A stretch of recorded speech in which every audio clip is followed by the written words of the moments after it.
بسم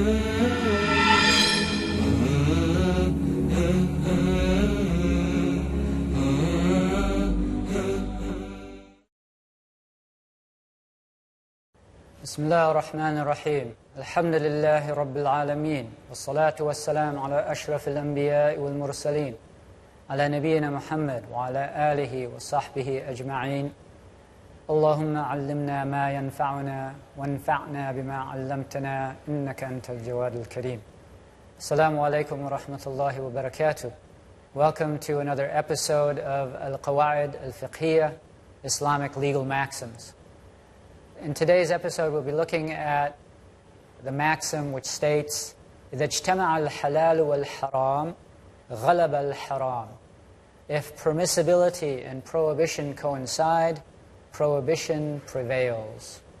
So this covers certain situations where, in this particular case, there's ambiguity. From one angle, it can be considered lawful. From another angle, it can be considered unlawful. So in this case, the Sharia would give greater weight to the ruling that it is unlawful. With regard to its application to Islamic finance, there's a major other consideration that has to be taken into account, which is that there are certain things which are prohibited in their essence. And then there are earnings which are tainted due to the way in which they're earned. And there's a distinction between certain manifestations of that concept. So we'll get into that in greater detail later, inshallah. So, as most Muslims know, what does halal mean? It means anything that's permitted by Allah. And haram is anything that has been prohibited by Allah. And technically, halal refers to acts. Normally when we think of halal, we think of things like halal food, etc. But halal, from a technical fiqh point of view, refers to acts. So how does this combine with the classification system that most Muslims are familiar with, we've mentioned in other episodes, where acts are divided into 5 categories. There's the wajib, which is obligatory, and on the other side of it, you have the haram, which is prohibited. And then you have mandub, which is recommended, and you have the makruh, which is disliked, and then you have mubah, which is neutral. So you have 5 terms here, haram and 4 others, and then you have in this categorization, you have only 2 terms, halal and haram. So halal encompasses all of these other 4. So that which is obligatory is of course halal to do. Allah doesn't order people to do something which is prohibited. That would be contradictory. And similarly, He doesn't recommend that they do what is prohibited. And He doesn't permit them to do what is prohibited. And with regard to makruh, it's better not to do it, but if you do it, there's no penalty assigned to that act. And therefore, it's still within the parameters of halal. So with regard to people's acts, when Allah says that something is haram, He sometimes leaves out the angle from which it's haram because it's so obvious. For instance, Allah says, حُرِّمَتْ عَلَيْكُمْ أُمَّهَاتُكُمْ وَبَنَاتُكُمْ. Your mothers and daughters have been made haram for you. So in that context, it means marriage and intimate relations. In another verse, He says, حُرِّمَتْ عَلَيْكُمُ الْمَيْتَةُ وَالدَّمُ وَلَحْمُ الْخِنْزِيرِ. Carrion, the mayta, that which has died without being slaughtered. Blood and the flesh of swine have been made haram for you. So in that context, haram means it's haram to eat them. Another key term in the maxim is ijtama'a, means to gather, to come together, to coincide, to combine with. And so when the halal and the haram coincide, then the haram prevails. Now, when does the haram prevail? This maxim needs to be understood in light of another maxim. So this principle that we're looking at today, it has to be understood in light of a maxim that we discussed in an earlier episode, which states that consideration is given to widespread occurrences rather than rare ones. And so one of the implications of that also is that when a possibility is slight, then it's also not given legal weight. So as Suyuti mentions exceptions where this principle doesn't apply. The example of a man who he knows that there's very few women in some large village who are mahram for him. In other words, they were suckled by somebody related to him, or vice versa. So he knows that there is such a thing, but he's not sure of the exact identity, and it's only one or two, and there's hundreds or thousands of people in that locality. So, he doesn't have to avoid that whole town and look for a wife in some other place on the basis of this maxim.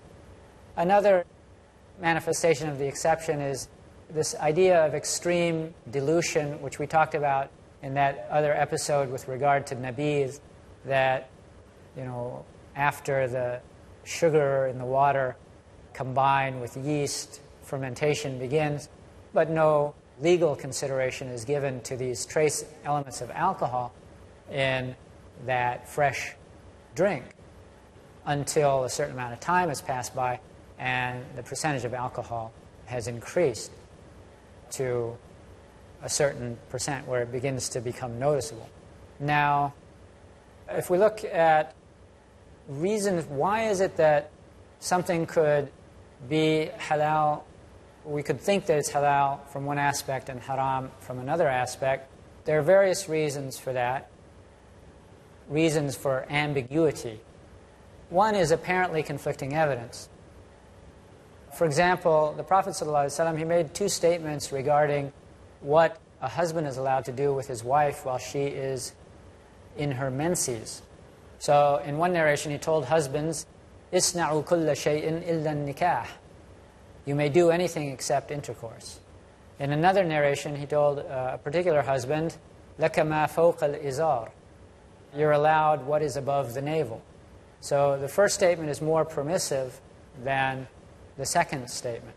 Now, based upon this maxim, when those two evidences are brought together, then the preference should be given to the more restrictive of these two statements. So what is above the navel is allowed, and what is below is not.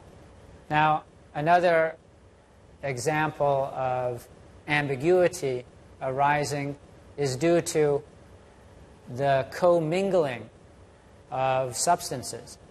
Now, sometimes the substances which mingle are inseparable after they've mingled. Water mixes with milk. You can't separate the milk out from the water. So we'll take a break and come back soon, inshallah.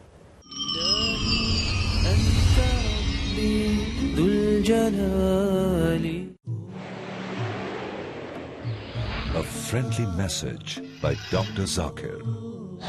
Old Age Home. Al-Quran, Surah Al-Isra, chapter number 17, verses number 23 and 24 says, "Your Lord has decreed that you worship none but Him, and that you be kind to parents. Whether one or both of them attain old age in your life, say not a word of contempt. Do not say oof to them, nor repel them, but address them in terms of honor. And out of kindness, lower to them the wing of humility and say, My Lord, bestow on them your mercy, even as they cherished me in childhood." There is no place for old age home in Islam. Peace TV, the solution for humanity.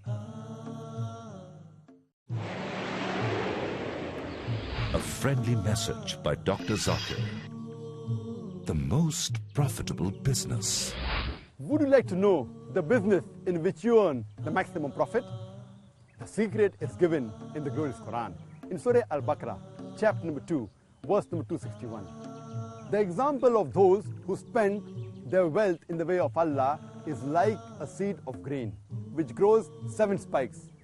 In each spike is 100 grains.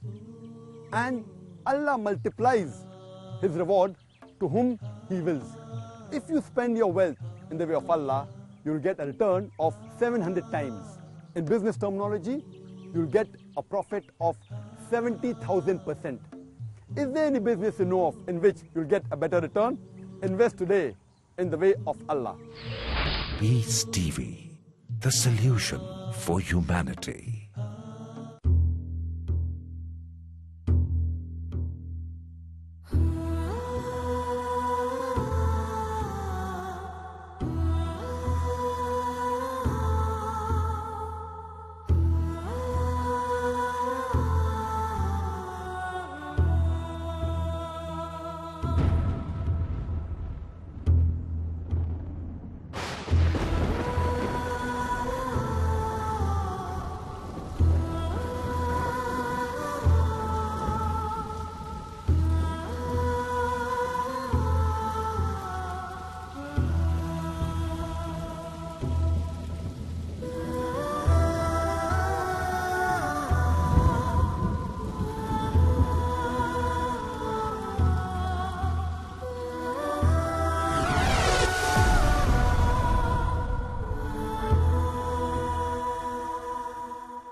A friendly message by Dr. Zakir.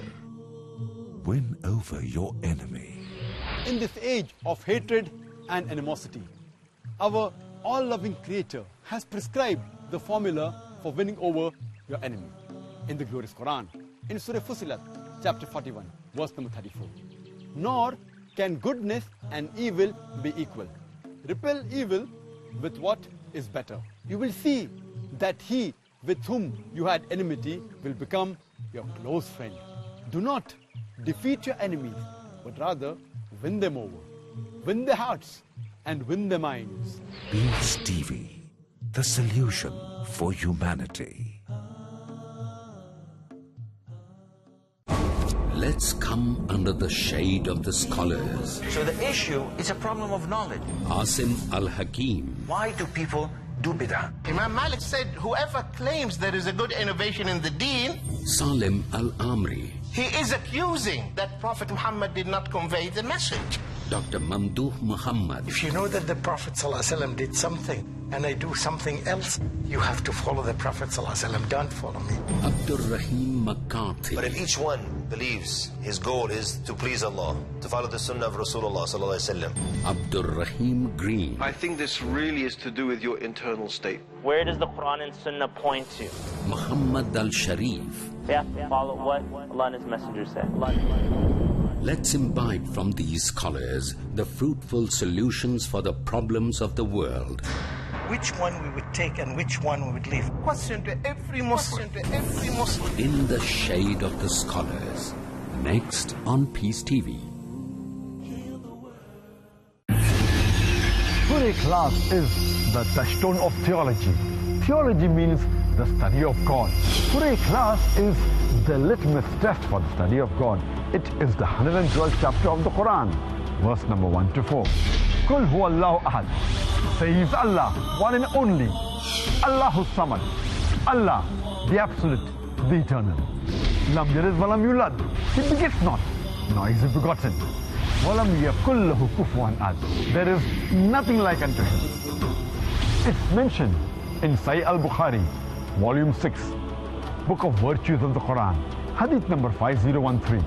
Prophet Muhammad, peace be upon him, said, Surah Ikhlas is equal to the 1/3 of the Quran. There are 4 criteria for the verification of the true God. The first is Ahad, the one and only. The second is As-Samad, the absolute, the eternal. The third is Lam Yalid Walam Yulad, he begets not, or is he begotten? The fourth is, وَلَمْ يَكُلْ لَهُ كُفُوًا أَحَدٌ. There is nothing like unto him. Verify today whether the God you are worshipping is true or not with the help of Surah Ikhlas, the touchstone of theology. Marriage or divorce? What's Islamic ruling? Nikah. Solution or problem? Heaven or hell? There is a misconception. You choose. Beauty, wealth, family status, virtue. Decide what you want. Decide your choice. Be sad or be happy. It's your choice.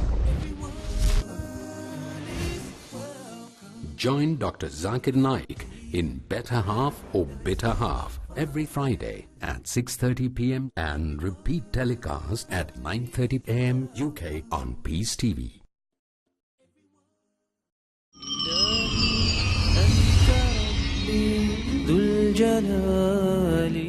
Assalamu alaikum wa rahmatullah. Welcome back.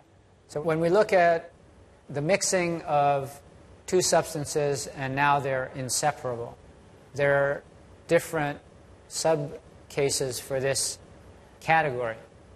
If the effect of the prohibited substance is detectable in the halal substance, then definitely the ruling would be that the prohibited is dominant. So in the case of urine which mixes with pure water, if the water changes any of its three characteristics of color, taste, smell as a result of the urine, then that water becomes najis, impure. If the effect of the impurity is not apparent in the pure substance, let's say urine in water, then you have an area of agreement, which is that when the amount of water is substantial, then no consideration is given to the impurity. That's a matter of consensus. When the amount of water is small, there's all kinds of disagreement among scholars, and this is not the time and place to go into that. There's another type of commingling where the substances could be separated, but confusion has arisen as to the attributes of this and that. So the classic example of that is there's some animals that have been slaughtered properly and others which have been slaughtered improperly. And they're all together now. How do you know which one is which? Well, it's too mixed up to tell.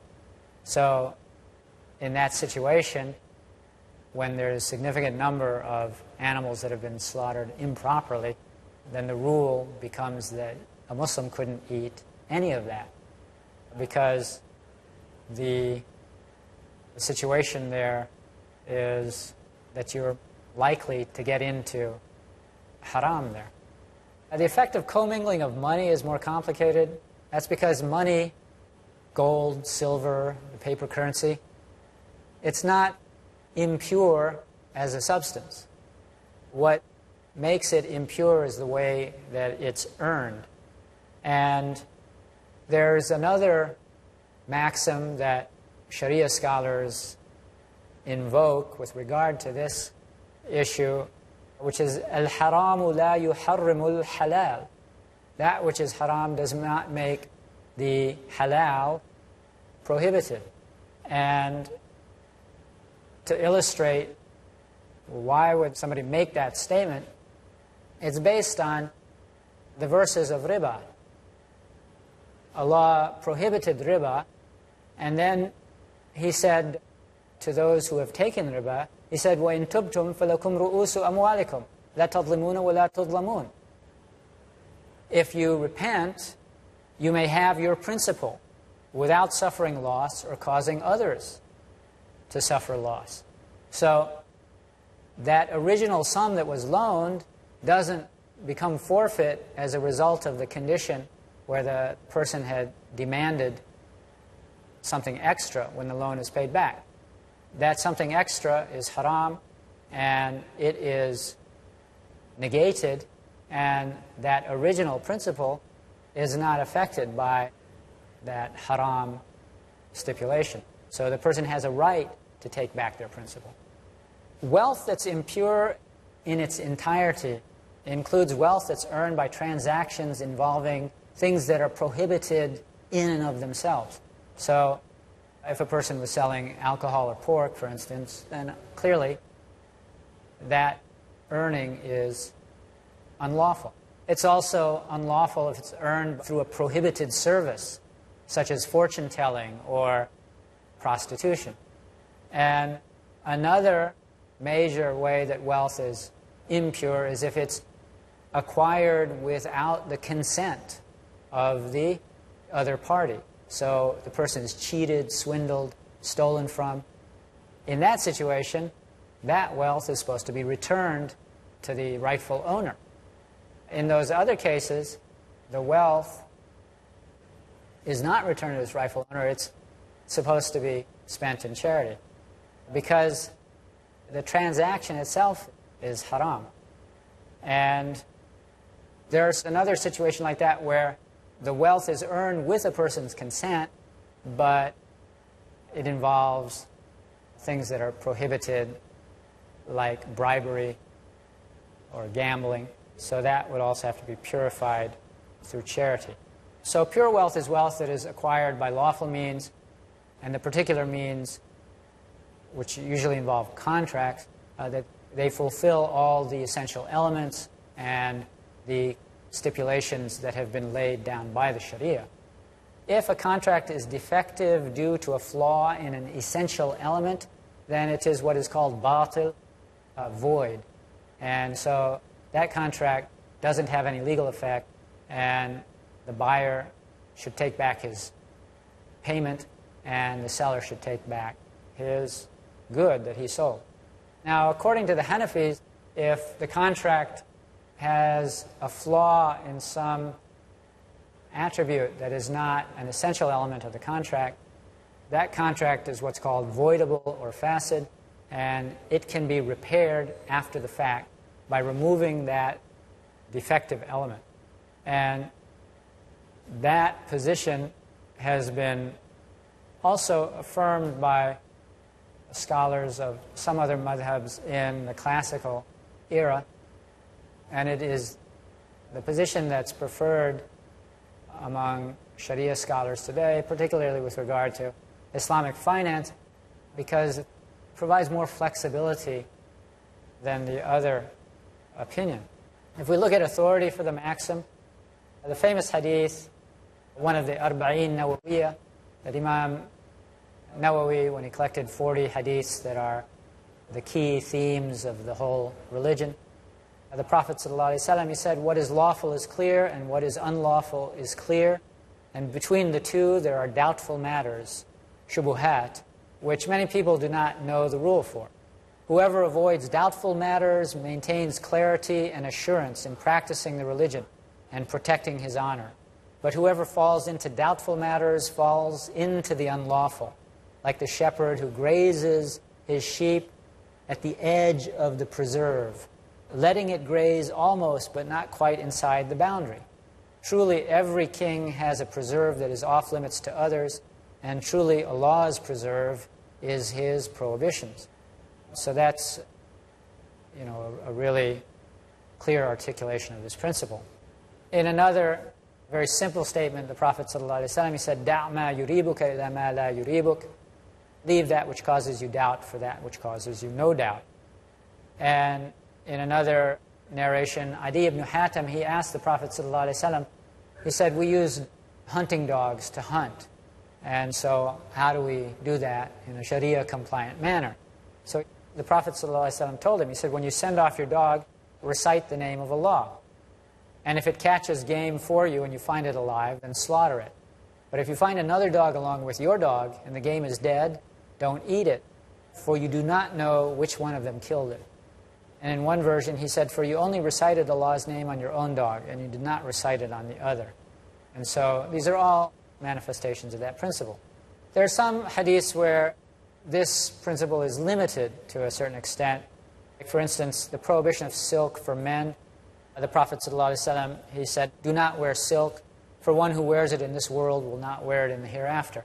However, it's well established that the Prophet ﷺ made an exception for silk trim, allowing a width of a couple of fingers wide silk trim.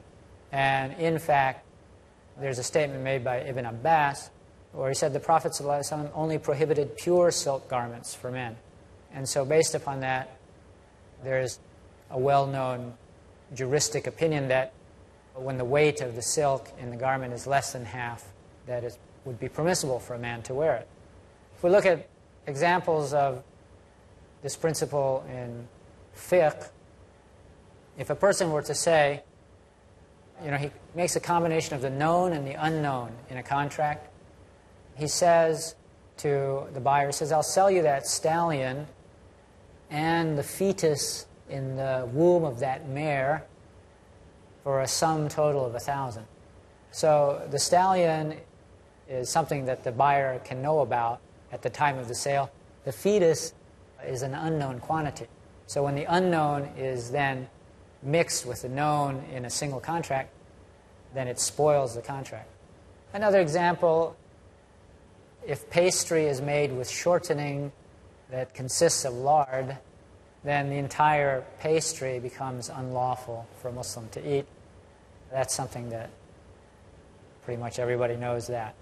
If we look at application of the maxim in Islamic finance, takaful operators, takaful is this Islamic alternative for insurance. So the majority of scholars prohibit a takaful company from extending coverage to a company that has mixed activities. Some of its activities are halal and some of its activities are haram. Because of the existence of the haram, then that company cannot be covered using takaful. If a bank offers some products that are Sharia compliant and some products that are not, then it cannot be called an Islamic bank. If you have a company that sells leather products and some of their products are made from cow leather and some are made from pig skin, then it would not be permitted for a Muslim to invest in that company because the haram has spoiled the halal. Come to the end of our episode. Assalamu alaikum wa rahmatullah. Allahu a'lam.